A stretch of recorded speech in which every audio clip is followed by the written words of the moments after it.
Older women don't choose men who chase them, they choose the ones who don't need them. And the moment you realize why, everything you thought about attraction starts to fall apart. If you're a younger man trying to understand why some men effortlessly command respect from older women while others get ignored, tested, or politely sidelined, this video is for you. And if you're a younger woman wondering why older women move with so much clarity, confidence, and zero tolerance for nonsense, stay with me. Because what you're feeling isn't confusion, it's culture shock. Modern dating teaches intensity, validation, and constant emotional availability. Older women? They've already lived through the consequences of that.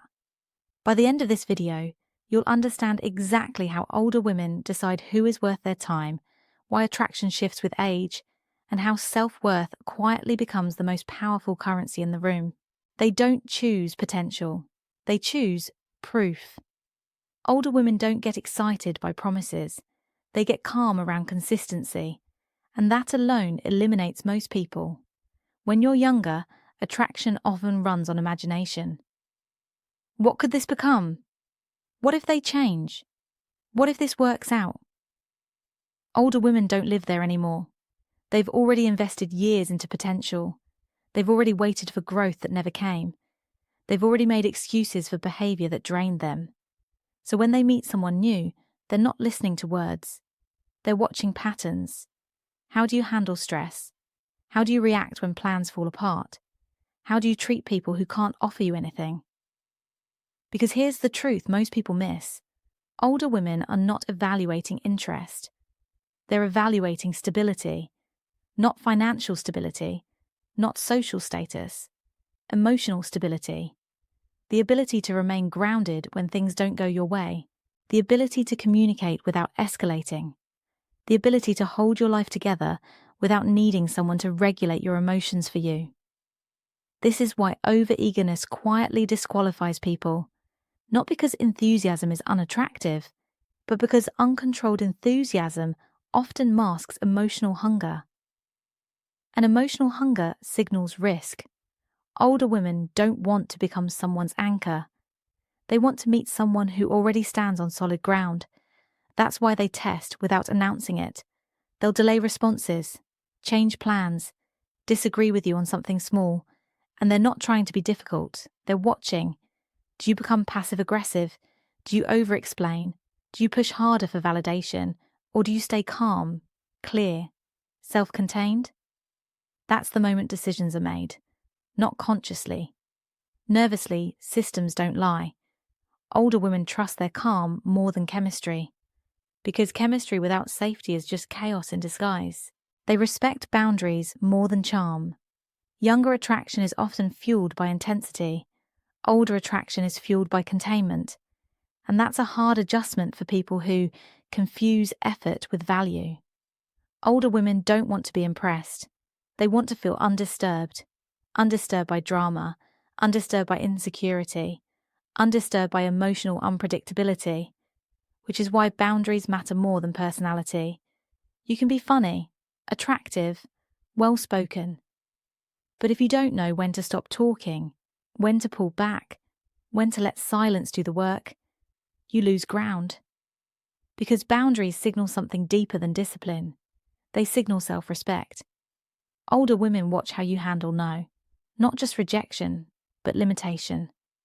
When they're busy, when they're unavailable, when they don't reciprocate immediately, do you collapse inward, or do you continue living your life? That answer tells them everything. And here's the psychological shift most people don't understand. Older women aren't afraid of being alone. They're afraid of being drained. So they choose people who don't feel like work. Not because those people do less, but because they require less emotional management.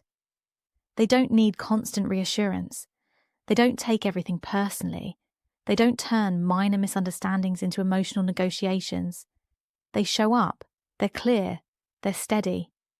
That steadiness creates attraction without force.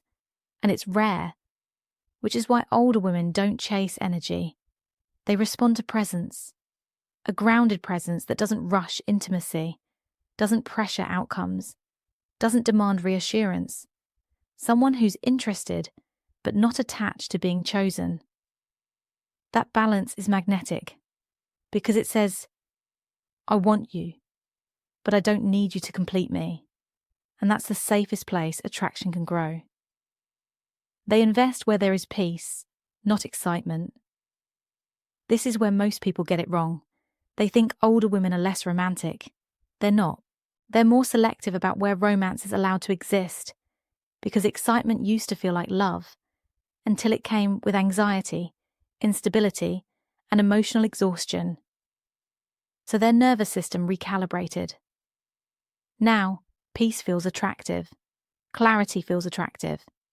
Someone who communicates directly without games feels attractive. Someone whose actions align with their words feels attractive. Older women don't need to decode behavior anymore. They don't chase emotional highs. They choose emotional safety. And safety doesn't mean boring. It means predictable in the best way. Predictable respect, predictable honesty, predictable effort. They invest in people who don't make them question their worth, which is why confidence matters. But not loud confidence, quiet confidence. The kind that doesn't compete, doesn't prove, doesn't posture. The kind that lets others shine without feeling threatened. The confidence signals maturity, and maturity signals longevity. Older women aren't thinking about attraction in moments. They're thinking about patterns over time. How will this person feel after a long week? How will they handle conflict?